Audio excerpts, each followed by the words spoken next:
السلام عليكم ورحمة الله وبركاته. الحمد لله رب العالمين، والصلاة والسلام على رسوله خاتم النبيين وعلى آله الطيبين وأصحابه الطاهرين والمؤمنين والمسلمين كلهم أجمعين. أما بعد، أعوذ بالله من الشيطان الرجيم. بسم الله الرحمن الرحيم. قل هو الذي أنشأكم وجعل لكم السمع والأبصار والأفئدة قليلا ما تشكرون. صدق الله العظيم. وقال رسول الله صلى الله عليه وسلم: ما من رجل ينظر إلى وجه والديه نظر رحمة إلا كتب الله له بها حجة مقبولة مبرورا. صدق رسول الله صلى الله عليه وسلم. எல்லா புகழும் அல்லாஹு ஜல்ல ஷானுஹு தஆலா ஒருவனுக்கே உரித்தாகுக. ஆமீன். அருமை நாயகம் முஹம்மது ரசூலுல்லாஹ் ஸல்லல்லாஹு அலைஹி வஸல்லம் அவர்கள் மீதும் நற்பாக்கியத்திற்குரிய அவருடைய குடும்பத்தார்கள், சஹாபாக்கள், தாபியீன்கள், தபா தாபியீன்கள், அக்தாபுகள், அவுலியாக்கள், சுஹதாக்கள், நாதாக்கள், நல்லவர்கள், குறிப்பாக நம் அனைவரின் மீதும் அல்லாஹுவின் நல்லருள் என்றென்றும் நிறைவாக நிலவட்டுமாக. ஆமீன் என்று எல்லாம் வல்ல அல்லாஹ்விடத்தில் பிரார்த்தித்து துவங்குகின்றேன். அல்லாஹு ஜல்ல ஷானுஹு தஆலா இந்த உலகத்தில் வாழுகிற எல்லா உயிர்களுக்கும் அவனால் கொடுக்கப்பட்ட அருள் கொடைகள் பல கோடி நிஅமத்துக்கள். நிஅமத் அருள் கொடைகள் என்றால் எந்த காலத்திலையும் ஒரு மனிதன் ஒரு அருள் கொடைகளை உருவாக்கிவிட முடியாது. ஒரு பார்க்கிற திறனாக இருக்கட்டும், கேட்கிற சக்தியாக இருக்கட்டும், இயக்கத்தில் இருக்கக்கூடிய ரூஹாக இருக்கட்டும், எதுவெல்லாம் இந்த உலகத்தில் அல்லாஹ் நிஅமத் அருள் கொடை என்று சொல்லுகிறானோ, தண்ணீர் உட்பட எந்த அருள் கொடையும் ஒரு மனிதன் ஒரு ஃபேக்டரியிலே உருவாக்கிவிட முடியாது. இவைகளுக்கு தான் அருள் கொடை நிஅமத்துக்கள் என்று சொல்லப்படும். முழுக்க முழுக்க மேனுஃபேக்சரிங் என்பது அல்லாஹ்வை சார்ந்ததாகும். அந்த அடிப்படையிலே நிறைய நிஅமத்துக்களை கொட்டி கொடுத்திருக்கிற இறைவன் இந்த உலகத்தில் ஒவ்வொரு படைப்பிற்கும் அல்லாஹ் தருகிற பார்வை என்கிற அந்த நிஅமத், ஒரு விஷயத்தை பார்த்தல், பார்த்து புரிந்து கொள்ளுதல் என்கிற இந்த பார்வை திறன், அஅலமுன் நிஅமா, அல்லாஹ் வழங்கி இருக்கிற அருள் கொடைகளிலேயே ஆக உயர்ந்த அருள் கொடை என்று இந்த பார்வை குறித்து நமக்கு எழுதி தருவார்கள். அன்பானவர்களே, இந்த பார்வை மட்டும் நமக்கு இல்லை என்றால் ரப்பினுடைய இந்த உலகத்தின் எந்த ஒரு அழகையும் நாம் ரசித்து விட முடியாது. அல்லாஹ் கோடான கோடி படைப்புகளை வைத்திருக்கிறான். பார்வை ஒன்று இல்லை என்றால் எதையும் நாம் உணர்ந்து கொள்ளவே முடியாது.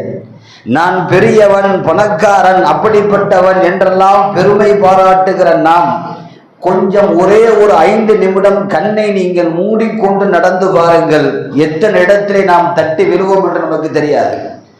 நாம் கண்ணை மூடிக்கொண்டு நடந்தால் நம்முடைய பணம் அங்கே இல்லாமல் போகும், அந்தஸ்து இல்லாமல் போகும், புகழ் இல்லாமல் போகும், எதுவும் இல்லை என்று நாம் உணர்ந்து கொள்ள முடியும். அந்த அளவிற்கு எல்லா நிஅமத்துக்களையும் ஒட்டுமொத்த வெளிச்சமாக அல்லாஹ் நமக்கு இந்த பார்வையை கொடுத்து இந்த நிஅமத்துக்களுடைய மிகப்பெரிய உச்சத்தை நமக்கு தந்திருக்கிறான். குர்ஆனிலே எல்லா இடங்களிலேயும் அல்லாஹ் பேசுகிற போது பார்வைக்காக வேண்டி சில தனி வசனங்கள் உண்டு. நீங்கள் பார்க்கிற பார்வை குறித்து அல்லாஹ் குர்ஆனிலே பேசுகிறான். குர்ஆனிலே ஒரு இடம், அலம் நஜ்அல் லஹு ஐனைன், உங்களுக்கு பார்ப்பதற்கு பார்வையை, கண்ணை நாம் அமைக்கவில்லையா? எந்த இடத்தில் கண் இருக்க வேண்டுமோ அந்த இடத்தில் அல்லாஹ் சரியாக அவன் அமைத்திருக்கிறான். ஒரு பார்வை கொஞ்சம் இப்படி கோணலாக போனால் கூட அது மாறுகன் என்று சொல்லி விடுவோம். அந்த கண் வேறு மாதிரி தெரியும். இருக்க வேண்டிய இடத்தில் சரியான விழித்திரையை அல்லாஹ் உமக்கு பொருந்தி இருக்கிறோம் என்று நீங்கள் பார்க்கவில்லையா என்று அல்லாஹ் குர்ஆனிலே கேட்கிறான். திருக்குர்ஆனிலே 2வது வசனம், நிறைய இடங்களிலே இது வருகிறது. இன்றைக்கு சஜிதா ஃபஜ்ரிலே ஓதப்பட்ட அந்த வசனத்திலையும் கூட இந்த ஆயத்துக்கள் வந்தது. குல் ஹுவல்லதி ஜஅல லக்குமுஸ் ஸம்அ வல் அப்ஸார வல் அஃஇதா. உங்களுக்கு நபியை நீங்கள் அவர்களுக்கு சொல்லுங்கள், அவர்களை படைக்கிற போது அவர்களுக்கு காதை வைத்தோம், கர்ப்பத்திலே பார்க்கிற திறனை வைத்தோம், அஃஇதா துடிக்கிற இருதயத்தை வைத்தோம். கர்ப்பத்திலே அல்லாஹ் முதலிலே படைக்கிற உறுப்பு என்பது 3 உறுப்பு. காது படைக்கப்படுகிறது, பார்வை திறன் வைக்கப்படுகிறது, இருதயத்தின் துடிப்பு கொடுக்கப்படுகிறது. அதற்கு பிறகுதான் கையும் காலும் நெஞ்சும் தலையும் என்றெல்லாம் அல்லாஹ் ஒன்று சேர்க்கிறான். இந்த 3ஐயும் அல்லாஹ் குர்ஆனிலே வரிசையாக சொல்லிவிட்டு எங்கையெல்லாம் இந்த பார்வை குறித்து சொல்லுகிறானோ முடிக்கிற இடத்தில் கலீலம்மா தஷ்குரூன், அல்லாஹ்விற்கு நீங்கள் நன்றி செலுத்துவதில் ஆக குறைவாகவே இருக்கிறீர்கள் என்று அல்லாஹ் சொல்லுவான். கண்ணை அவன் கொடுத்தான், வெறும் கண் கொடுக்கவில்லை, பார்வையிலே பார்க்கிற திறனோடு அல்லாஹ் தந்தான். எத்தனையோ பேருக்கு கண் இருக்கிறது, ஆனால் அதில் பார்வை இல்லை. அந்த கண் இருந்தும் பிரயோஜனம் இல்லை. அல்லாஹ் கண்ணை கொடுத்தான், கண்ணிலே ஒளியை கொடுத்தான், ஒளியில் பார்க்கிற திறன் கொடுத்தான். அந்த திறனெல்லாம் சேர்த்துத்தான் அல்லாஹ் சொல்லுகிறான், கலீலம்மா தஷ்குரூன், நான் உங்களுக்கு கண்ணை கொடுத்திருக்கிறோம். உலகத்தில் எந்த மனிதனும் கண்ணை தயாரிக்க முடியாது. பார்வை போய்விட்டால் பார்வை ஒரு கண்ணுக்கு ஊதிவிட முடியாது. அதை நாம் தாம் கொடுக்கிறோம். அந்த கண்ணுக்கு ஒளியை நாம் தாம் மெருகேற்றுகிறோம். கலீலம்மா தஷ்குரூன், இந்த பார்வைக்கு நீங்கள் நன்றி செலுத்த மாட்டீர்களா என்று அல்லாஹ் குர்ஆனிலே சொல்கிறான். நபிகள் நாயகம் ஸல்லல்லாஹு அலைஹி வஸல்லம் அவர்கள் இந்த ஆயத்து குறித்து சொன்னார்கள், மறுமையில் பல்வேறு விசாரணைகள் இருக்கட்டும், இந்த பார்க்கிற திறன் கொடுக்கப்பட்ட ஒருவனுக்கு அல்லாஹ் உனக்கு பார்க்கிற திறன் கொடுத்திருக்கிறான், அதை கொண்டுதான் உலகத்தில் நீ பார்த்தாய். இந்த பார்வைக்காக வேண்டி அல்லாஹ் உன்னிடத்திலே கணக்கு கேட்டு விசாரிக்க ஆரம்பித்தால் நபிகள் நாயகம் ஸல்லல்லாஹு அலைஹி வஸல்லம் சொன்னார்கள், நிஅமத்துல் பஸரி, அந்த பார்வையின் நிஅமத்திற்காக வேண்டி கத் அஹாதத் பி இபாதத்தி, அவனுடைய இபாதத்துக்களை எல்லாம் பார்வைக்காக கணக்கெடுத்து பார்த்தால் 500 ஆண்டுகள் பாவமே செய்யாமல் நன்மையாக செய்து கொண்டு வந்து அல்லாஹ்விடத்திலே ஒப்படைத்தாலும் இந்த பார்வைக்கு நீங்கள் கொடுத்திருக்கிற அருள்கொடைக்கு நன்மைக்கு ஈடாகாது என்று சொன்னார்கள் ஸல்லல்லாஹு அலைஹி வஸல்லம் அவர்கள். அந்த பார்க்கிற அந்த நியாமத்திற்கு 500 வருஷம் நல்லமலாக செய்தான். அந்த பார்வையில் கெட்டது இல்லை, அவன் நடத்தையிலே தீமை இல்லை, அவன் நல்லதாக செய்தான் 500 வருஷ காலங்கள். அப்படி நீங்கள் அல்லாஹ்வை அழுதும் தொழுதும் போய் நின்றாலும் இந்த பார்வைக்கு நீங்கள் செலுத்திய நன்றி ஒருபோதும் ஈடாகாது, சமமாகாது என்று நபிகள் நாயகம் ஸல்லல்லாஹு அலைஹி வஸல்லம் சொன்னார்கள். அதனால் தான் திருக்குர்ஆனில் பார்வைகள் குறித்து எங்கெல்லாம் குர்ஆனிலே வருகிறதோ கலீலம்மா தஷ்குரூன், இந்த பார்வைக்கு அல்லாஹ்வுடைய நிஅமத்திற்கு நன்றி செலுத்துகிற அடியார்கள் ஆக குறைவாகவே இருக்கிறார்கள் என்று அல்லாஹ் குர்ஆனிலே சொல்லுவான். பொதுவாக நிஅமத்தை நன்றி செலுத்துவதற்கு சில வழிமுறைகள் இருக்கிறது. அது எந்த நிஅமத்தாக இருந்தாலும் முதல்ல இது அல்லாஹ் எனக்கு கொடுத்த அருள் கொடைன்னு உணரணும். உணர்வது நிஅமத். எனக்கு அல்லாஹ் கண்ணு கொடுத்திருக்கிறான், அதை கொண்டு நான் பார்க்கிறேன் என்று நாம் நினைத்து பார்க்க வேண்டும். என்னைக்காவது நினைச்சு பார்த்திருக்கோமா? எனக்கு கண் ரெண்டும் நன்றாக இருக்கிறது, அல்லாஹ் எனக்கு எந்த குறையும் வைக்கவில்லை. தினம்தோறும் நினையுங்கள், நினைப்பது நிஅமத்திற்கு நன்றி. இரண்டாவது, இந்த நிஅமத்தை நினைத்து அல்ஹம்துலில்லாஹ் என்றோ அல்லது இந்த கண்ணிற்காகவோ அல்லது கொடுத்த நிஅமத்திற்காகவோ அல்லாஹ்விடத்திலே தொழுதுவது, இது இரண்டாவது வகை நன்றி. மூன்றாவது வகை நன்றி இருக்கிறது, இந்த கொடுத்த நிஅமத்தை நான் தவறாக பயன்படுத்த மாட்டேன். எனக்கு பார்வை கொடுத்தான், தவறான காட்சிகளை பார்க்க மாட்டேன், அல்லாஹ் தடுத்திருக்கிற காட்சிகளை பார்க்க மாட்டேன் என்று அவனால் தடுக்கப்பட்ட ஹராம்களை விட்டும் அந்த கண்ணை திருப்பிக் கொள்ளுதல், இது மூன்றாவது வகை நன்றி. நிஅமத்திற்காக நன்றி செலுத்துதல் என்றெல்லாம் இந்த ஆயத்திற்கு விரிவாக எழுதி தருவார்கள். ஒன்று நிஅமத்தை நிஅமத் என்று உணர்வது, உணர்ந்ததற்கு பிறகு அல்லாஹ்வை புகழ்வது. மூன்றாவது, தவறான விஷயத்திற்கு அதை பயன்படுத்தாமல் தடுத்து வைத்துக் கொள்வது. இது எல்லாம் அல்லாஹ்வுடைய நிஅமத்திற்கு நன்றி செலுத்துவதாகும். நாம் யோசித்து பார்க்கிறோம், இந்த கண் என்பது, கண்ணிலே ஏதாவது சின்ன சின்ன புரைகள் இருந்தால் மனிதன் சரி செய்ய முடியுமே தவிர கண் பார்வை போனவனுக்கு யாரும் கண் ஒளியை கொடுத்து விட முடியாது. இன்றைக்கு எத்தனையோ பேர் இருக்கிற கண் சரியாக தெரியவில்லை என்று கண்ணாடி அணிந்து கொள்கிறோம். பாருங்கள், அந்த குறையை நிவர்த்தி செய்யவே முடியல. வேண்டுமென்றால் லென்ஸ் அணிவோம், இத்தனை வருஷத்துக்கு பிறகு திரும்ப அந்த லென்ஸ் மாற்றணும், அல்லது வச்ச லென்ஸ் சரியா இல்லைன்னா அடுத்து ஆப்ரேஷன் பண்ண முடியாது. ஒரு கண்ணுக்கு ஒரு தடவை தான் ஆப்ரேஷன். அந்த லென்ஸ் நல்லா இருந்தால் அதுதான், கெட்டு போனால் அதுதான். ஒரு கண்ணுக்கு அதற்கு பிறகு எதுவுமே செய்ய முடியாது. இன்றைக்கு வரைக்கும் மருத்துவ உலகம் அதைத்தான் சொல்லுகிறது. ஒரு பார்வை தெரியவில்லை, காலம் முழுவதும் பாக்கெட்டிலே கண்ணாடி வைத்திருக்கிறார். தூரமாக தெரியவில்லை, பக்கமாக தெரியவில்லை, தலை வலிக்கிறது. அந்த பார்வைக்காக வேண்டி எவ்வளவு செலவு செய்கிறோம். கண்ணாடி போட்டால் அது லைஃப் லாங் வராது. வருஷம் செக் பண்ணணும், வருஷம் அதை பவர் இருக்கான்னு கரெக்டாக செக் பண்ணணும். இல்லைன்னா தலை வேற மாதிரி வலிக்க ஆரம்பிச்சிடும், பார்வை ஏற ஓரமாக ஆயிரும். அப்போ வருஷம் செக் பண்ணுகிறோம். ஆனால் அல்லாஹ் கொடுத்திருக்கிற அந்த கண், பிறந்ததில் இருந்து கர்ப்பத்தில் இருந்து மவுத்து வரை ஒரு கண் இருக்கிறது, அது நன்றாக இருக்கிறது. அது எவ்வளவு பெரிய அல்லாஹ் தஆலா நமக்கு நிஅமத்து கொடுத்திருக்கிறான். ஒரு கண்ணுடைய மெகா பிக்சல் உங்களுக்கு தெரியும். மெகா பிக்சல் என்பது இந்த கேமராக்களிலே பயன்படுத்துவார்கள். மொபைல் வைத்திருக்கிறோம், கையில் வைத்திருக்கிற மொபைல் ரொம்ப காஸ்ட்லி மொபைலாக இருந்தாலும் அதிகபட்சமாக இன்னைக்கு வந்திருக்கக்கூடிய மொபைலுடைய இறுதி கட்ட மெகா பிக்சல் என்பது 200 மெகா பிக்சல். மெகா பிக்சல் என்பது ஒரு போட்டோவை, ஒரு காட்சியை தத்ரூபமாக அப்படியே எடுத்து காட்டுவது. அது உடையாமல், நிறம் சிதறிவிடாமல், உருவ மாற்றம் ஏற்படாமல் அந்த காட்சியை அப்படியே தத்ரூபமாக எடுப்பதற்கு மெகா பிக்சல் என்று சொல்லுவார்கள். இன்றைக்கு வரைக்கும் மனிதன் கண்டுபிடிப்பில் மொபைல் போனிலே 200 மெகா பிக்சல் வரைக்கும் தான் போயிருக்கிறான். ஆனால் இந்த கண் குறித்து எழுதுகிறார்கள், ஒரு கண்ணினுடைய மெகா பிக்சல் 576 மெகா பிக்சல் உள்ள இருக்கிறது ஒரு கண்ணுக்கு. அப்ப 2 கண்ணுக்கும் யோசித்து பாருங்கள். ஒருவர் மொபைலில் ஒரு போட்டோ எடுத்தால் ஒருவருடைய மொபைலில் ஒரு மாதிரி காட்டும், கலர் கூட காட்டும். இன்னொருவருடைய மொபைல் திரையிலே வேறு மாதிரி கொஞ்சம் இருட்டா காட்டும். சிலது தெளிவா இருக்கும், சிலது அப்படியே பிக்சர் உடைஞ்சு காட்டும்.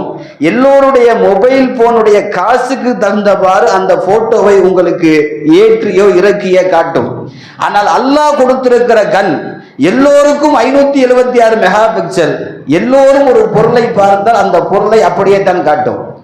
என் மொபைல்ல கொஞ்சம் தெளிவா காட்டுது அப்படிங்கிற மாதிரி என் கண்ணுக்கு அது நல்லா தெரியுது, என் கண்ணுக்கு அப்படி தெரியல.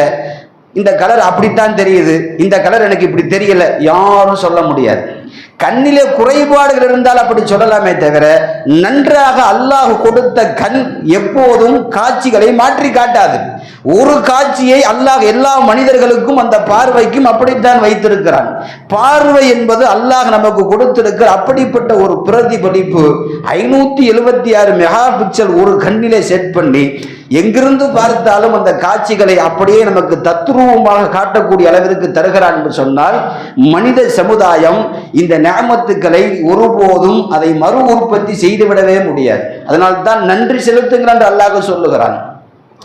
பார்வை குறித்து நாம் கொஞ்சம் கவனத்தில் வைக்க வேண்டும். இஸ்லாத்திலே ஒரு பார்வையை கொண்டு நன்மையையும் அடைந்து கொள்ள முடியும், தீமையும் சம்பாதித்துக் கொள்ள முடியும். ஒரு பார்வை தான். ஒரு பார்வையிலே நன்மை பலவிதம் இருக்கிறது, பார்வைகள் பலவிதம், அதில் நன்மையும் உண்டு, தீமையும் உண்டு. குர்ஆனும் ஹதீஸும் பார்வை குறித்து எச்சரிக்கை செய்கிறது. நபிகள் நாயகம் ஸல்லல்லாஹு அலைஹி வஸல்லம் அவர்கள் சொன்னதாக ஹஜ்ரத் அப்துல்லாஹ் இப்னு அப்பாஸ் ரலியல்லாஹு அன்ஹு அவர்கள் அறிவிப்பு செய்கிறார்கள். நபிகள் நாயகம் ஸல்லல்லாஹு அலைஹி வஸல்லம் அவர்கள் சொன்னார்கள், மா மின் ரஜுலின் யன்துரு இலா வஜ்ஹி வாலிதைஹி நலர ரஹ்மா. ஒருவர் தன்னுடைய வீட்டுக்குள் நுழைகிற போது தன்னுடைய பெற்றோர்களை ரஹ்மத்தினுடைய கருணை பார்வையோடு பார்க்கிறார். சாப்பிட்டீங்களா, மாத்திரை போட்டீங்களா, ரெஸ்ட் எடுக்கிறீங்களா, ஏதாவது வேணுமா என்பது தன்னுடைய பெற்றோர்களை அணுகிற போதெல்லாம் நல்ல ரஹ்மா, ரஹ்மத்தோடு, கிருபையோடு, இரக்கத்தோடு அந்த பார்வை சிந்தனை அந்த பெற்றோர்களின் பக்கம் போகிறது. நபிகள் நாயகம் ஸல்லல்லாஹு அலைஹி வஸல்லம் சொன்னார்கள், இல்லா கதபல்லாஹு லஹு பிஹா ஹஜ்ஜத்தன் மக்பூலத்தன் மப்ரூரா. இந்த ஒரு பார்வைக்கு அல்லாஹ் தருகிற கூலி என்ன தெரியுமா? ஒப்புக்கொள்ளப்பட்ட, அல்லாஹுவால் எந்த குறையும் இல்லாமல் முழுமையாக ஏற்றுக்கொள்ளப்பட்ட ஒரு ஹஜ்ஜினுடைய கூலி உண்டு என்று சொன்னார்கள் ஸல்லல்லாஹு அலைஹி வஸல்லம். ஒரு ஹஜ் எவ்வளவு கஷ்டம் என்று போனவர்களுக்கு தெரியும். இங்கிருந்து இஹ்ராம் கட்டி தல்பியா சொல்லி ஒரு நாடு விட்டு நாடு போய் அங்கிருந்து மக்கா போய் அல்லாஹு அக்பர், எத்தனை அமல், எத்தனை இடம், என்னென்ன செய்ய, ஒரு ஹஜ்ஜை முடித்துவிட்டு ஊருக்கு வருகிற போது எவ்வளவு அலைச்சல்கள் உளைச்சல்கள். இதையெல்லாம் தாண்டி அல்லாஹுடைய அந்த ஒரு ரஹமத். பெற்றோர்களை நீங்கள் ஒரு பார்வை பார்க்கிறீர்கள், ரஹமத்தான பார்வை. அந்த பார்வைக்குள் இத்தனை அமலின் கூலியும் அடக்கம் என்று சொன்னார்கள் ஸல்லல்லாஹு அலைஹி வஸல்லம். ஒரு பார்வையால் மிகப்பெரிய ஒரு அபரிவிதமான நன்மைகளை நீங்கள் சம்பாதித்துக் கொள்ள முடியும். சஹாபாக்களுக்கும் நமக்கும் ஒரே ஒரு வித்தியாசம் மட்டும்தான், ஒரே ஒரு டிஃபரெண்ட் தான். என்ன தெரியுமா? நபி ஸல்லல்லாஹு அலைஹி வஸல்லத்தை அவர்கள் பார்த்தார்கள், நாம் பார்க்கவில்லை. ஒருவர் இப்படி பார்த்துட்டாருன்னு சொன்னா, ஜிம்மாவுக்கு நபி ஸல்லல்லாஹு அலைஹி வஸல்லம் வந்துட்டாங்கன்னு சொன்னா, நீங்க எல்லாரும் இப்படி பார்த்துட்டீங்க, பேச வேண்டியதில்லை. நீங்கள் ஈமானோடு ரசூலுல்லாவை பார்த்தீர்கள். இங்க இருக்கிற அத்தனை பேரும் சஹாபிகள். என்ன நடந்தது? அமல் ஒன்றும் இல்லை, பார்வை மட்டும்தான். ஒரு பார்வையில் ஏராள நன்மைகளை நீங்கள் அடைந்து கொள்ள முடியும். ஜஅர்ரானா என்று சொல்லி படா உம்ரா என்று சொல்வார்கள். உம்ராவுக்கு வந்தவர்களுக்கு தெரியும். ஜஅர்ரானா அங்க அந்த இடத்துல தான் நபி ஸல்லல்லாஹு அலைஹி வஸல்லம் போர்களை எல்லாம் செய்துவிட்டு கனிமத் பொருட்களை பிரித்து கொடுத்தார்கள். அந்த இடத்தில் தான் ரசூல் ஸல்லல்லாஹு அலைஹி வஸல்லத்துக்கு பால் கொடுக்கப்பட்ட ஹலீமா சஅதியா ரலியல்லாஹு அன்ஹா அங்குதான் வந்தார்கள். நபி ஸல்லல்லாஹு அலைஹி வஸல்லம் துண்டை எல்லாம் விரித்து உட்கார வச்சாங்க என்றெல்லாம் நாம் வரலாறு படிக்கிறோம். அந்த இடத்துல ஹாஜிகளுக்கு பயானம் செய்வோம். அப்படி இருக்கிற இடத்தில் தான், அந்த ஜஅர்ரானா என்ற இடத்தில் தான் ஒருவர் தன்னுடைய குழந்தையை கையில் வைத்திருக்கிறார். ஒரு 6 வயசு 7 வயசு இருக்கும். அந்த குழந்தைக்கு அபூ துஃபைல் ஆமிர் என்று பெயர். ஒரு 6 வயசு சின்ன பையன். நபி ஸல்லல்லாஹு அலைஹி வஸல்லம் அங்கே உட்கார்ந்து பொருட்களை எல்லாம் பிரித்து கொண்டிருந்தார்கள். தந்தை சொன்னார், அங்க உட்கார்ந்து இருக்கிறார்கள், அவர் தான் முஹம்மது ரசூலுல்லாஹி ஸல்லல்லாஹு அலைஹி வஸல்லம், நம்முடைய தலைவர் ஸல்லல்லாஹு அலைஹி வஸல்லம். அந்த சின்ன குழந்தை அப்படி பார்த்துச்சு. நபி ஸல்லல்லாஹு அலைஹி வஸல்லம் அந்த பார்த்தது நேரவோ என்னவோ நபி ஸல்லல்லாஹு அலைஹி வஸல்லம் பார்த்துட்டாங்க. பார்த்த உடனே சிரிச்சாங்க. ஒரு குழந்தைகளை பார்த்தால் எப்போதும் ஒரு புன்முறுவர், யாரும் சிரிப்பார்கள். அப்படி சிரிச்ச உடனே அந்த குழந்தையும் சிரிச்சிச்சு. வேற ஒன்றும் இல்லைங்க, இந்த குழந்தை சகாபி ஆயிருச்சு. ரசூலுல்லாஹ்வுடைய எந்த போர்லையும் இவர் இல்லை. நபி ஸல்லல்லாஹு அலைஹி வஸல்லத்துடைய எந்த குர்ஆனுடைய வகை இறங்குகிற போது மஜ்லிஸில் இல்லை. நபி ஸல்லல்லாஹு அலைஹி வஸல்லம் உள்ளூர் வெளியூர் பிரயாணங்கள்ல இந்த குழந்தை இல்லை, எந்த ஒன்றும் இல்லை. ஆனால் சகாபியாகி விட்டார். இன்னும் சொல்ல போனால் இந்த உலகத்தில் கடைசியாக மௌத்தான சகாபி இந்த அபூ துஃபைல் ஆமிர் ரலியல்லாஹு அன்ஹு. ஏன்னா ரசூலுல்லாஹ் பார்க்குறப்ப 6 வயசு. அனஸ் ரலியல்லாஹு தான் கடைசியாக மௌத்தா போனாங்க. அந்த மௌத்தானதுக்கு பின்னாடி கடைசியாக மௌத்தானது இந்த சகாபி மௌத்தாகிறார். உலகமே அழுதது, ரசூலுல்லாஹ்வை பார்த்த கடைசி கண்ணும் போய்விட்டது என்று அழுதார்கள். நான் என்ன சொல்ல வருகிறேன், ஒரு பார்வை, அது யாரை பார்க்கிறோம், என்ன பார்க்கிறோம், அது குறித்து அல்லாஹ் ஒரு பார்வையில் அபரிவிதமான நன்மைகளை தந்து விடுவான். ஹதீஸில் வருது, 3 செய்திகளை பார்த்தாலே நன்மை. 3 செய்தி. ஒன்று, நான் ஆரம்பத்திலே சொன்னதை போல் ரஹமத்தோடு பெற்றோர்களை பார்த்தால், கிப்லா பக்கம் காலை நீட்டாதீங்க, பெற்றோர்களை பார்த்தாலே நன்மை. இப்படி பார்த்துட்டா நன்மை. 2வது, திருக்குர்ஆன், குர்ஆனை பார்த்தால் ஓதுதல் எப்படி நன்மையோ, குர்ஆனை மனனம் செய்வது எப்படி நன்மையோ, குர்ஆனை ஒன்றும் இல்லை அப்படி திறந்து இப்படி பார்த்துட்டாவே நன்மை. ஏன்னா பார்க்கிற இடத்து அல்லாஹ்வுடைய வார்த்தை, மனிதனின் எந்த கலப்பும் இல்லாத ஒரு புத்தகத்தின் வேதம் அது. இப்படி குர்ஆனை எடுத்து அவர் பார்க்கிறார், ஒண்ணுமே தெரியல, பார்க்கிற போதெல்லாம் நன்மை என்று சொன்னார்கள். 3வது, கஅபாவை பார்ப்பது நன்மை.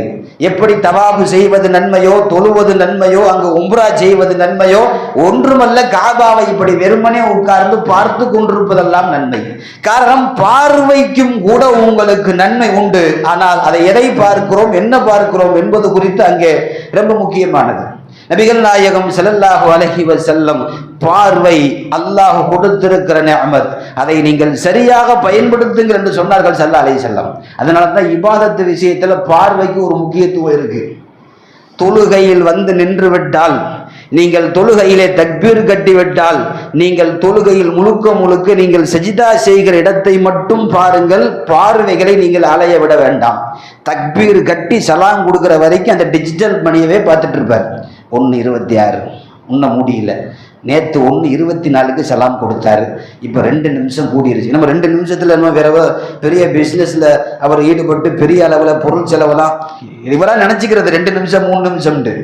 தக்பீர் கட்டுறதுலேருந்து அந்த கடிகாரத்தையே பார்ப்பார், அப்புறம் வேற எதையாவது பார்ப்பார், அப்புறம் வாட்சி பார்ப்பார், அப்புறம் பாக்கெட்டில் சாவி இருக்கான்னு பார்ப்பார், மொபைல் இருக்கான்னு பார்ப்பார், எல்லாத்தையும் பார்ப்பார். தொழுகையில் மட்டும் அல்லாஹ்வை பார்க்கவே மாட்டார்.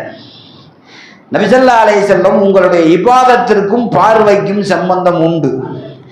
ஹதீஸ்ல நீங்கள் தக்பீர் கட்டி விட்டால், தக்பீர் கட்டி வெளியே நீங்கள் சலாம் கொடுத்து வெளியில வர வரைக்கும் உங்கள் பார்வையை சரி செய்யுங்கள். நிற்கிற போது நீங்கள் பார்க்க வேண்டிய இடம் சைடு வலது, முன்னாடி எதுவுமே கிடையாது. நீங்கள் குனிந்து நீங்கள் சஜிதா செய்கிற இடத்தை மட்டும் பாருங்கள். இப்ப நிமிர்ந்து கூட நீங்க செவுத்த கூட பார்க்க வேண்டாம் என்பது ரசூலுல்லாஹ்வுடைய வார்த்தை. நபி ஸல்லல்லாஹு அலைஹி வஸல்லம் இந்த வார்த்தை சொல்லுகிறார்கள். சஹீஹுல் புகாரியிலே பதிவு செய்யப்பட்டிருக்கிறது. ரஃபஅஹின் அபுசாருஹும் இந்த துஆஇ ஃபிஸ் ஸலாத்தி இல ஸமாஇ. நீங்கள் துஆவிலேயும் தொழுகையிலேயும் நீங்கள் வானத்தின் பக்கம் பார்க்க வேண்டாம், இப்படி உயர்த்தி பார்க்க வேண்டாம், நீங்கள் குனிந்தே இருங்கள். எவர் இந்த 2 இபாதத்திலையும் தொழுகையிலையும் துஆவிலையும், துஆ ரொம்ப மோசம், இப்படியே வச்சுட்டு பார்ப்பார், இப்படி பார்ப்பார், கை மட்டும்தான் அப்படி இருக்கும், தலை ஃபுல்லா இப்படியே ஒரு 60 டிகிரி 90 டிகிரி செல்சியஸ்ல சுத்திக்கிட்டே இருக்கும். யார் வர்றா யார் போறா, இந்த துஆ அல்ல. தொழுகையும் அப்படித்தான். அவர் குனிந்திருக்கட்டும், அவர் பணிந்திருக்கட்டும், துஆவும் தொழுகையும் அப்படித்தான் இருக்க வேண்டும். நபி ஸல்லல்லாஹு அலைஹி வஸல்லம் இந்த 2 இபாதத்திலையும் யாருடைய தலை குனியாமல் வானத்தின் பக்கம் இருக்கிறதோ, புகாரியினுடைய வார்த்தை இது, லா தக்தஃபன்ன அபுசாரஹும், இவர் செய்த குற்றத்திற்கு அல்லாஹ் பார்வையை புடுங்கி கொண்டாலும் தப்பு இல்லை என்று சொன்னார்கள் ஸல்லல்லாஹு அலைஹி வஸல்லம். ஒருத்தர் தொழுகையில பார்த்துட்டே இருக்காரு, கண்ணு 2 போயிருச்சு, குருடா போயிருச்சு, யா அல்லாஹ் என்னை இப்படி பண்ணிட்டியேன்னு கேட்கக்கூடாதுங்கிறாங்க ஸல்லல்லாஹு அலைஹி வஸல்லம். பார்வையை பறித்து கொள்ளக்கூடிய அளவிற்கு அது குற்றம் என்றார்கள் நபிகள் நாயகம் ஸல்லல்லாஹு அலைஹி வஸல்லம் அவர்கள். தொழுகையிலே அவர் பார்வையை குனித்து வைத்திருப்பது அது தொழுகையினுடைய இபாதத். ஹதீஸ்ல வருது, சில சஹாபாக்கள்லாம் நபி ஸல்லல்லாஹு அலைஹி வஸல்லம் வந்தாங்க, வந்து பார்த்தார்கள். என்ன சொன்னாங்க தெரியுமா? யா ரசூலல்லாஹ், நாங்கள் இபாதத்து செய்வதிலே கொஞ்சம் சுணக்கம் ஏற்படுகிறது, அதாவது எங்களுக்கு வணக்கத்தில் அவ்வளவா மனசு லகிக்க மாட்டேங்குது, எப்படா முடிக்கலாம், ஏண்டா தொழுகணும், ஏண்டா இந்த அமலை செய்யணும் என்றெல்லாம் எங்களுக்கு அப்படி ஒரு சுணக்கம், ஒரு விதமான ஒரு சோர்வு ஏற்படுகிறது அப்படின்னு வந்து நின்னாங்க. நம்ம கை தானங்க, இந்த கையில காலையில மொபைலை பிடிச்சாருன்னு சொன்னா 3 மணி நேரம் கையில வச்சு நோண்டிக்கிட்டே இருக்காரு, கை வலிக்கவே மாட்டேங்குது. அதுவும் பார்த்தீங்கன்னா ஒரு கனமாக தான் இருக்கு, ஒரு 200 கிராம் 300 கிராம் இருக்கிறது. இந்த வச்சுட்டு கையில பார்க்குறாரு, நோண்டுறாரு, வச்சு பார்க்குறாரு, கேம் விளையாடுறாரு, அதுலேயே படம் பார்க்குறாரு, என்னென்னமோ செய்கிறாரு. 3 மணி நேரம் 4 மணி நேரம், சில பேரெல்லாம் தூக்கத்தில் தூங்கினாலும் இந்த கை இப்படி வேலை பார்த்துட்டே இருக்கு. பழகிருச்சு, தள்ளி விட்டு இந்த டச் போனெல்லாம் தள்ளி விட்டு அவர் கையில பக்கத்துல மனைவியை சுரண்டிக்கிட்டே தான் இருக்கிறார். ஏன்னா அந்த கை 24 மணி நேரம் ஆக்டிவேஷனாவே இருந்துட்டு இருக்கு. சிரிக்கிறத பார்த்தா அப்படித்தான் நடந்துட்டு இருக்க மாதிரி தெரியுது இல்லையா? ஆமா, இந்த மொபைல் போனை கையில வைக்கிறப்ப சோர்வு தெரியல, எங்க குர்ஆனை கொடுத்து கையில வைக்க சொல்லுங்க, டக்குன்னு ஒரு பெஞ்சில வச்சுக்குவார். கையில கொஞ்ச நேரமாவது குர்ஆனை தூக்கி ஓதலாம், முடிய மாட்டேங்குது. அதே கையில மொபைல வைத்திருப்பவர் ஒரு 5 நிமிஷம் குர்ஆனை கையில வைக்க முடியல, ஏன்னா அது ஒரு சுணக்கம். சஹாபாக்களும் அப்படித்தான் வந்து கேட்டார்கள், எங்களுக்கு அவ்வளவா உபரியான வணக்கம் செய்ய முடியல, ஃபர்லு தொழுகை இல்லை, தனியா நாங்க தொழுகிற தொழுகையில எங்களுக்கு ஈடுபாடு இல்லை அப்படின்னு சொல்லி சஹாபாக்கள்லாம் வந்து நின்னப்ப நபி ஸல்லல்லாஹு அலைஹி வஸல்லம் என்ன பதில் சொன்னாங்க தெரியுமா? நீங்கள் ஹராமான விஷயத்தை பார்ப்பதற்கு உங்களுக்கு சந்தர்ப்பம் கிடைத்தால், ஒரு அந்நிய பெண் போகிறாள், அழகாக இருக்கிறாள், அல்லது வேற ஏதாவது தவறான காட்சிகள் இருக்கிறது, நீங்கள் அப்படி பார்ப்பதற்கு வாய்ப்பு கிடைத்தால் உடனடியாக நீங்கள் பார்வையை அல்லாஹ்விற்காக தடுக்கப்பட்டதிலிருந்து நீங்கள் மாற்றி நீங்கள் குனிந்து கொள்ளுங்கள், பார்வையை தாழ்த்தி கொள்ளுங்கள். நீங்க இந்த பார்வையை தாழ்த்தி கொண்டதற்கு அல்லாஹ் கொடுக்கிற பரிசு என்ன தெரியுமா? இபாதத்து செய்வதில் அல்லாஹ் இன்பத்தை கொடுத்துருவான். நீங்க இபாதத்து செய்யறதுல உங்களுக்கு இன்பம் கிடைச்சிடும். உங்களுக்கு குர்ஆன் ஓதலைன்னா தூக்கம் வராது, நல்ல திக்ர் செய்யலைன்னா உங்களுக்கு அன்னைக்கு ஒரு மாதிரி ஆயிரும், தொழுகைக்கு வரலன்னா அன்னைக்கு மாதிரி ஆயிரும். நீங்க எப்படி சாப்பிட்றது மாதிரி, குடிக்கிறது மாதிரி, தூங்குறது மாதிரி உங்களுக்குள்ளாக ஒரு இன்பத்தை அல்லாஹ் கொடுத்து விடுவான். ஹராமை தவிர்ந்து கொண்டவனுக்கு அல்லாஹ் தருகிற பரிசு இந்த மாதிரி இபாதத்துல சுணக்க ஏற்படாது என்று சொன்னார்கள் ஸல்லல்லாஹு அலைஹி வஸல்லம் அவர்கள். பார்வைக்கும் நம்முடைய நல்லமலுக்கும் சம்பந்தம் உண்டு. பார்வைக்கும் நம்முடைய நரகத்திற்கு நுழைவதற்கும் சம்பந்தம் உண்டு. கெட்டது செய்ய வேண்டும் என்பதல்ல, பார்த்தாலே போதும், பார்த்தாலே சில விஷயங்கள் போதும். ஒரு பார்வைதான், அந்த பார்வையில் எக்கச்சக்கமான நன்மைகளும் தீமைகளும் உண்டு. நபி ஸல்லல்லாஹு அலைஹி வஸல்லம் ஒரு சகாபி வந்து கேட்டார், யா ரசூலல்லாஹ், நீங்க பார்வை குறித்து இப்படியெல்லாம் பயங்கரமா சொல்றீங்க, அந்நிய பொண்ணை இப்படி பார்த்துட்டாவே கண்களில் விபச்சாரம்னு வருது, நீங்க மர்மஸ்தானத்துல விபச்சாரம் செய்யறது மட்டுமல்ல, பார்வையில் இப்படி பார்த்துட்டு இன்னும் சூப்பரா போயிட்டு இருக்க அப்படின்னு இவர் நினைச்சிட்டாவே அது கண் ரெண்டு விபச்சாரம் ஆயிடுச்சு. இது உண்மை. இது சில பேர்லாம் மெசேஜ் பண்றான், மாப்பிள்ளை இந்த தெருவில் ஒன்று போகுது, நீ எங்க இருக்க, நீ அங்கிட்டு வா. இல்லை, உண்மை இது. இது இன்னைக்கு வாட்ஸ்அப்ல எல்லாம் இன்னைக்கு இது மாதிரி நடந்துட்டு இருக்கு. இவர் பக்கத்துல இருந்து அங்க மெசேஜ் தட்டுறாரு, அந்த ரூட்ல இருந்து அவர் அங்க மெசேஜ் தட்டுறாரு, சீக்கிரம் இந்த ரூட்ல வா அப்படின்லாம் இன்னைக்கு இந்த மாதிரி எல்லாம் பார்வைகளின் கோளாறுகள் போகிறது. உண்மையாக நடப்பதை நான் சொல்லுகிறேன். ஒரு சகாபி வந்து கேட்டார், யா ரசூலல்லாஹ், இப்படியெல்லாம் நீங்க பயங்கரமா சொல்றீங்க, பார்வைகளை பார்த்தாலே விபச்சாரம்ங்கிறீங்க, நாங்கள் தெரியாமல் யதார்த்தமாக சஅல்து ரசூலுல்லாஹி ஸல்லல்லாஹு அலைஹி வஸல்லம் அந்நஸரத்தில் ஃபுஜ்ஜான்னு சொன்னா திடீர்னு பார்க்குறோம், பார்க்கக்கூடியாத ஒரு காட்சியை பார்த்துட்டோம், ஹராமான காட்சியை பார்த்துட்டோம், அந்நிய பெண்ணை பார்த்துட்டோம், இப்படி பார்த்துட்டா கூடவோ அது விபச்சாரம். நபி ஸல்லல்லாஹு அலைஹி சொன்னாங்க, அமரனி அன் அஸ்ரிஃப பஸரி, நீ அப்படி பார்த்துட்டேன்னு சொன்னா உடனே பார்வையை நீ வேறு பக்கம் திருப்பி இருப்பா, பார்த்துட்டே இருக்காத, டப்புன்னு திருப்பிடு. பலா இஸ்ம அலைஹி ஃபி அவ்வலி தாலிக, முதல் தடவை பார்க்கிற எந்த காட்சியிலும் அல்லாஹ் குற்றம் பிடிக்க மாட்டான். பார்த்துட்டு திரும்ப ரெண்டாவது தடவை இப்படி திரும்பி பார்க்கிற பத்தியா, இது உன்னுடைய மன இச்சையின்படி பார்க்கிற பார்வை, இது ஹராமாகும். அதனால தான் நம்ம வாலிபர் இந்த ஹதீஸை பார்க்குறப்ப தெளிவாக சொல்லிடணும். அப்போ முதல் தடவை பார்க்கறது குற்றம் இல்லை, ரெண்டாவது பார்த்தா தானே குற்றம். அப்போ முதல் தடவையே பார்வை எடுக்காம ஃபுல்லாக பார்த்துட்டான். சில பேர் அப்படி கேட்பான், என் கஜிரத்து இப்படி திரும்பாம ஃபுல்லாக பார்த்து முடிச்சுட்டு கடைசியாக திருப்பிடலாமா அப்படின்னா, ஏன்னா இன்னைக்கு அப்படியெல்லாம் கேள்விகள் வரும். ஏன்னா ஜிம்மாவில் எந்திரிச்சு கேட்க முடியாமல் உட்காந்துருப்பாங்க, ஆனால் மனசில் நினச்சிருப்பாங்க. அப்போ முதல் தடவை பார்க்கறது குற்றம்னா ரெண்டாவது தடவை பார்த்தா தான் குற்றம், முதல் தடவை குற்றம் இல்லை. அப்போ முதல் தடவை எல்லாம் முடிச்சு விட்டா, நபி ஸல்லல்லாஹு அலைஹி வஸல்லம் பார்க்கிற போதே உன்னுடைய உள்ளத்தில் இது ஹராம்னு, இது பாவம்னு வந்துட்டாவே பார்வையை திருப்பிடணும். அது எந்த பார்வையாக இருந்தாலும் சரி. நபி ஸல்லல்லாஹு அலைஹி வஸல்லம் அந்த பார்வை பார்த்தவுடன் அதற்கு பிறகு அதை லகித்து பார்ப்பது அது ஹராமான பார்வை என்று நபி ஸல்லல்லாஹு அலைஹி வஸல்லம் சொன்னார்கள். இந்த பார்வையில் உங்களுக்கு அது விபச்சாரம் என்று சொன்னார்கள். ஒரு சபையில உஸ்மான் ரலியல்லாஹு அன்ஹு அவர்கள், அப்போ அவங்க கலீஃபா, பெருமானார் ஸல்லல்லாஹு அலைஹி வஸல்லம் பிறகு அபூபக்கர் ரலியல்லாஹு அன்ஹு, உமர் ரலியல்லாஹு அன்ஹு மௌத்தா பண்ணதுக்கு பிறகு மஸ்ஜித் நபவியில அவர்கள் கலீஃபா, இமாம், யாரு கலீஃபாவோ அவர் தான் தொழுகை வைப்பார். மெம்பர்ல உட்காந்து பேசிட்டு இருந்தாங்க, சகாபாக்களுக்கு பயான் பேசிட்டு இருந்தாங்க. பேசி கொண்டிருந்த போது அனஸ் ரலியல்லாஹு அன்ஹு, உங்களுக்கு தெரியும் சகாபாக்களிலேயே ரொம்ப ஆக உயர்ந்த சகாபாக்களில் ஒருவர், ரசூல் ஸல்லல்லாஹு அலைஹி வஸல்லத்துடைய பணிவிடையாளர், ஹாதிமுர் ரசூல். ரசூல் ஸல்லல்லாஹு அலைஹி வஸல்லத்துடைய உள்ளூர் வெளியூர் வீடுகளில் எல்லாத்துலேயும் அவர் தான் கூட இருப்பார். அந்த அனஸ் ரலியல்லாஹு உள்ள வந்தாங்க. உள்ள வந்த உடனே மெம்பரில் இருக்கிற உஸ்மான் ரலியல்லாஹு பார்த்துட்டு சொன்னாங்க, கால உஸ்மான் யதுகுலு அலைய அஹதுக்கும் ஆஸரு ஸினா ஃபில் ஐனைனி, இப்போது ஒருவர் உள்ளே நுழைகிறார், அவருடைய ரெண்டு கண்ணும் விபச்சாரத்தின் அடையாளம் இருக்கிறதுன்னு சொன்னாங்க உஸ்மான் ரலியல்லாஹு அன்ஹு. வந்திருக்கிறது யாரு? சகாபி, பெரிய சகாபி அனஸ் ரலியல்லாஹு அன்ஹு. அவங்க பயந்துட்டாங்க, ஏன்னா வந்தது அவர் மட்டும்தான் வந்தது. கண்ணு ரெண்டு விபச்சாரத்தினுடைய அடையாளத்தை நான் பார்க்கிறேன்னு சொன்ன உன்னையே உஸ்மான் ரலியல்லாஹு வந்து கேட்டாங்க, என்னுடைய கண்ணு விபச்சாரம் செஞ்சதுன்னு சொன்னீங்களே எப்படி? ஆமா, நீ அந்நிய பெண்ணை பார்த்ததாக என்னுடைய உள்ளம் சொல்லுகிறது, அந்த அடையாளம் எனக்கு தெரிகிறது.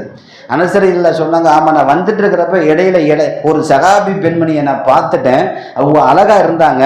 திரும்ப ரெண்டாவது தடவை இயல்பை நான் திரும்பி பார்த்துட்டேன். பொதுவாக நபிமார்கள், அல்லாஹ்விற்கு பிரியமானவர்கள் யாரும் தப்பு செய்ய மாட்டாங்கன்னு இல்லை, தப்பு செஞ்சிருவாங்க. சில நேரங்களில் அந்த தப்பை அல்லாஹ் தஆலா துனியாவிலேயே சரி பண்ணிடுவான், மறுமை வரைக்கும் கொண்டு வந்து அல்லாஹ் நீளமாக்க மாட்டான். சில பாவங்களை நல்லோர்களுக்கு இந்த துனியாவிலேயே கொடுத்துருவான்.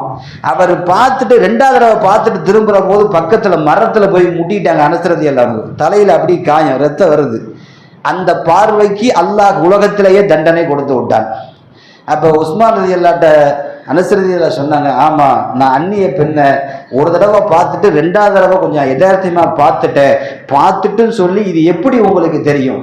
நீங்கள் மஸ்ஜித் நபவியில் இருக்கீங்க, நான் பஜார்ல இருந்து வருகிறேன், அந்நிய பெண்ணை பார்க்கிற இடத்தில் யாருமே இல்லை, நீங்களும் இல்லை, ஆனால் மிக சரியாக சொல்லுகிறீர்கள் வஹியுன் பஅத ரசூலுல்லாஹ் மவுத்துக்கு பின்னாடி கூட உங்களுக்கு வஹி வருதா அப்படின்னு ஆச்சரியமா கேட்டார்.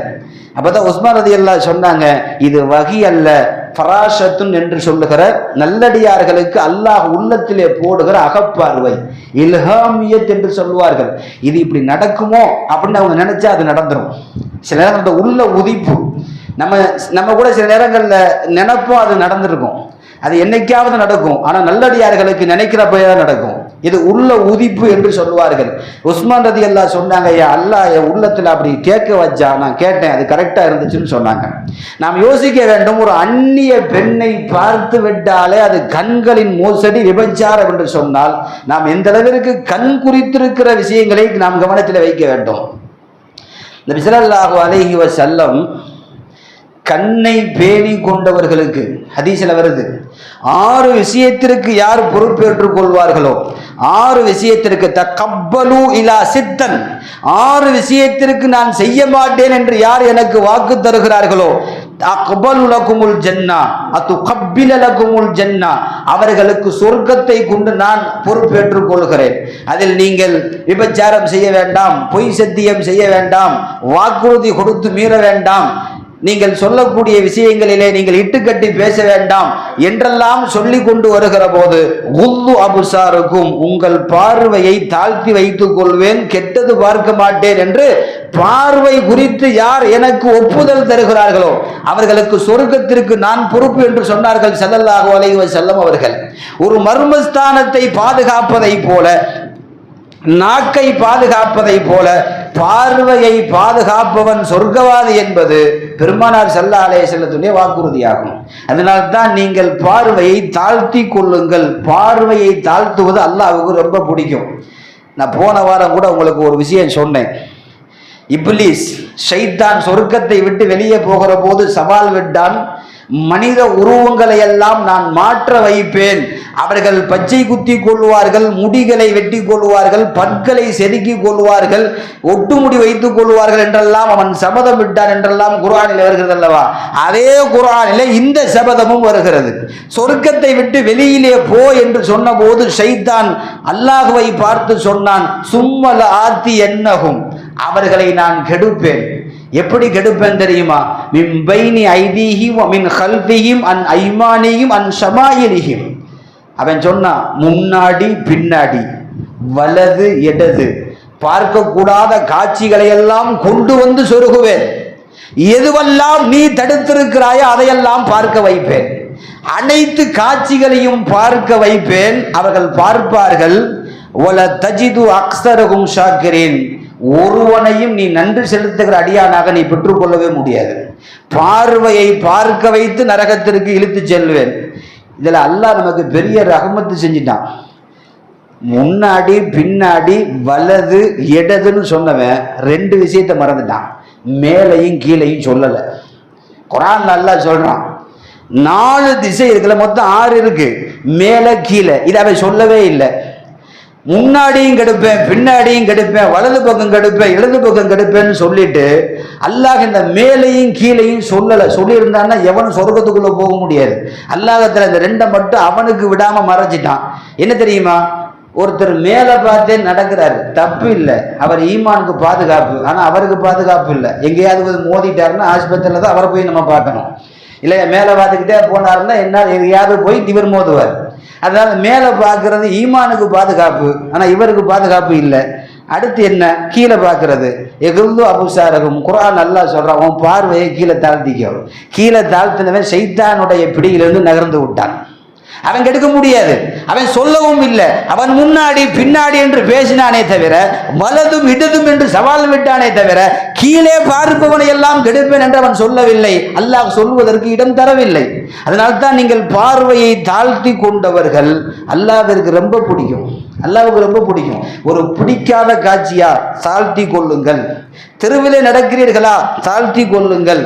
அந்நிய பெண்ணா பார்வையை தாழ்த்தி கொள்ளுங்கள். குல்லில் யஹ்வில்னு அபுசாரஹும், குர்ஆனில் அல்லாஹ் சொல்லுகிற நிறைய ஆயத்துகளில் உங்கள் பார்வையை தாழ்த்தி வைத்துக் கொள்ளுங்கள். அப்படி தாழ்த்தி கொள்வது உங்களுடைய ஈமானுக்கு அது பாதுகாப்பு. ஷைத்தானுடைய எல்லா சூழ்ச்சிகளிலிருந்தும் அவர் வெளியே வந்து விட்டார்.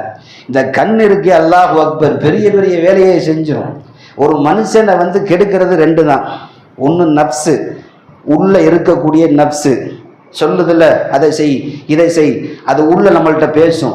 யாரெல்லாம் இதெல்லாம் செஞ்சு நீ சும்மா இன்னைக்கு ஒரு நாள் தானே செய்ய போற, சும்மா செய், அதெல்லாம் ஒன்றும் இல்லை. இந்த நப்சு நமக்குள்ள பேசும். அந்த நப்சு நம்மளை வழி கெடுக்கும். ரெண்டாவது சைத்தான், அவன் வழி கெடுப்பான். இந்த ரெண்டுமே வழி கெடுக்கக்கூடிய முதல் வாசல் என்ன தெரியுமா? கண்ணு தான். ஒரு பொருளை பார்த்த உடனேயே அப்படியே ஒரு ஆசையை கொடுக்கறது நப்சுக்கு இந்த கண்ணு தான். சைத்தான் ஒரு பொருளை பார்க்க வச்சு தான் வழி கெடுப்பான். குர்ஆன்ல அல்லாஹ்வே சொன்னது, ஒரு விஷயத்தை பார்க்க வச்சு தான் வழி கெடுப்பான். இந்த ரெண்டு வழிகேடுக்கும் உண்டான முதல் வாசல் கண்ணு. அதனால தான் குர்ஆன்ல நீங்கள் பார்வையை தாழ்த்தி கொள்ளுங்கள்டே வருது. யாரோ ஒரு பெரிய துறவி, ஒரு பெரிய ஆள்னு வச்சுக்கோங்களேன், உட்கார்ந்து அப்படியே திக்ரு செஞ்சுக்கிட்டே இருந்தாராம்மா. சும்மா கதை தான். உட்காந்து திக்ரு செஞ்சுட்டே இருந்தார். யாருமே இல்லாத காடு, பக்கத்தில் குளம். திக்ரு செஞ்சுட்டே இருந்தவர் திடீர்னு பார்த்தாரு, ஒரு அந்நிய பெண், அழகான பொண்ணு திடீர்னு தண்ணி மெத்துறதுக்கு வருது. இவர் டக்குன்னு பார்த்துட்டார், ஹராம் ஹராம் அப்படின்னு கீழே குனிஞ்சிட்டார். நப்சு பார்க்க வச்சிருச்சு, யதார்த்தமாக பார்த்துட்டார். அவர் குனிஞ்சிட்டார். என்ன பண்ணார் தெரியுமா? அடுத்த நாள், இனி அந்தம்மா நாளைக்கு வரும், நம்ம பார்க்கக்கூடாதுன்னு சொல்லி துணி எடுத்து கண்ணை கட்டிட்டார். கண்ணு இருந்தால் தானே பார்க்க முடியும். கண்ணு ரெண்டையும் கட்டிட்டார். இப்போ தஸ்பீஹ். ரெண்டாவது நாள் வர்றப்ப அந்த அம்மா கொலுசு போட்டிருக்கும் போல இருக்கு, சலக்கு சலக்குன்னு சவுண்டு காதுல கேட்குது. ஓ, அந்த நேற்று பார்த்து அந்த சூப்பரான ஆள் இன்னைக்கு வந்துருச்சு போல இருக்கு மனசு நினைக்குது. கண்ணு பார்க்கல, காது கேட்டுருச்சு. என்ன பண்ணாரு? ரெண்டு பஞ்சை எடுத்து நல்லா ஓட்டக்குள்ள விட்டு அமுத்தி காதே கேட்காத மாதிரி உட்காந்துட்டார். மூணாம் நாள் உட்காந்து திக்ர் செஞ்சுட்டே இருந்தார்ல, கண்ணும் பார்க்கல காதும் கேட்கல. இந்த நப்சு என்ன தெரியுமா செஞ்சுச்சு? கரெக்டா கால நேரம் ஆயிடுச்சு, நேற்று வந்த பொம்பளை இன்னைக்கு தண்ணி பிடிக்க வந்திருக்கு இந்நேரம் அப்படின்னு மனசு நினைச்சிச்சான். மனசை எதை வச்சு அடைக்கிறது? கண்ணை அடைச்சாச்சு, காதை அடைச்சாச்சு. உள்ளம் சொல்லுது, நேற்று 8:30 மணிக்கு வந்துச்சுல, இன்னைக்கு 8:30 ஆயிடுச்சு, கண்டிப்பா அந்தமா வந்திருக்கும். எது சொல்லுது? உள்ளம் சொல்லுது. நான் என்ன சொல்ல வருகிறேன்? இந்த நப்சு முதல்ல போய் வழி கெடுக்கிறது கண்ணுல இருந்து தான் ஆரம்பிக்கும். அது பார்க்கும், பார்த்தவுடன் ஒரு சலனத்தை ஏற்படுத்தும். அந்த சலனம் ஷஹ்வத் என்கிற ஆசையை ஏற்படுத்தும். அந்த ஆசை இராதத் என்கிற, அதை செய்யலாம் என்கிற எண்ணத்தை கொடுக்கும். அந்த இராதத், செஞ்சிட்டா என்ன தப்பு, உலகத்துல யார் செய்யல என்கிற லசீமத் என்கிற உறுதியை கொடுக்கும்.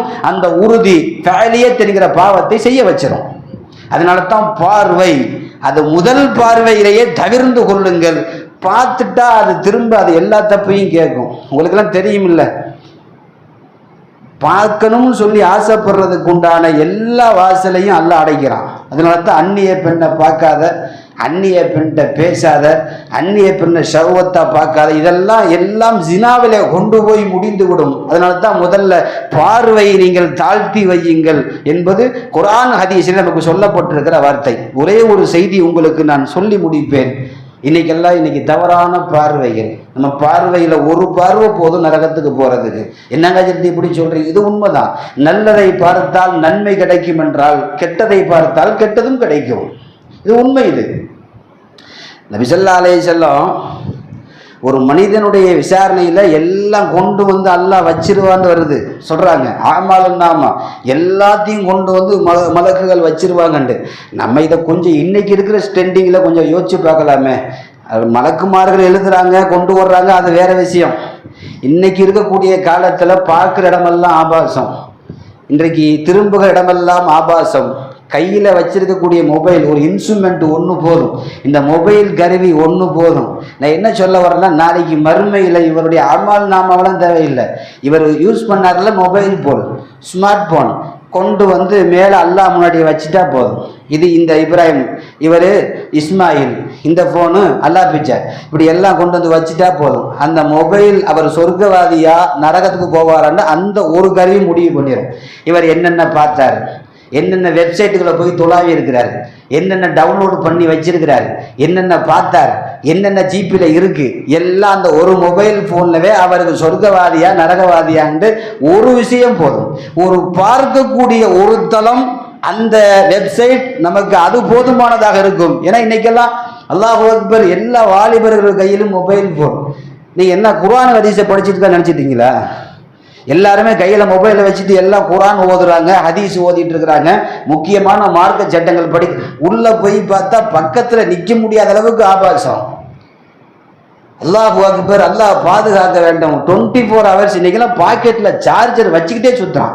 எங்க மொபைல் போன்ல பேட்டரி லோ ஆகுதோ எங்க இருக்கோ அங்க போட்டு உட்காந்துறான். அது பள்ளிவாசலா இருந்தாலும் சரி, கபூர்ஸ்தானா இருந்தாலும் சரி, அவனுக்கு தேவை அங்க இன்க்ளூடிங் அவன் சார்ஜ் ஏறணும், அவ்வளவுதான். பார்த்துட்டே இருக்கணும். இன்னைக்கு 2 மொபைல் போன், ஒன்னு பார்த்தா ஒன்னு சார்ஜில் இருக்கு, ஒன்னு கையில இருக்கு. ஒரு நிமிஷம் கூட அவர் சும்மாவே இருக்கிறது இல்லை. எல்லாம் ஆபாச தலங்களை தான் இன்றைக்கு சுற்றி கொண்டிருக்கிறார்கள். அது ஆண்களாக இருக்கட்டும், பெண்களாக இருக்கட்டும். அன்பானவர்களே, ஒரே ஒரு பார்வை நமக்கு சொர்க்கவாதி என்பதையும் தீர்மானிக்கும்.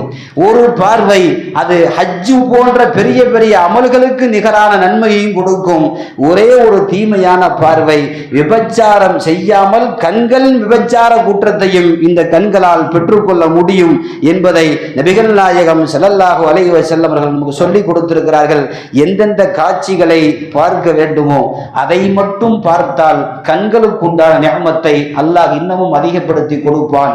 பார்வையை தாழ்த்தி கொள்ளுதல் அது சங்கட்டம் அல்ல, அது நல்லோர்களின் அடையாளம், நபிமார்களின் அடையாளம், அல்லாஹ்விற்கு பிடித்தவருடைய அடையாளம்.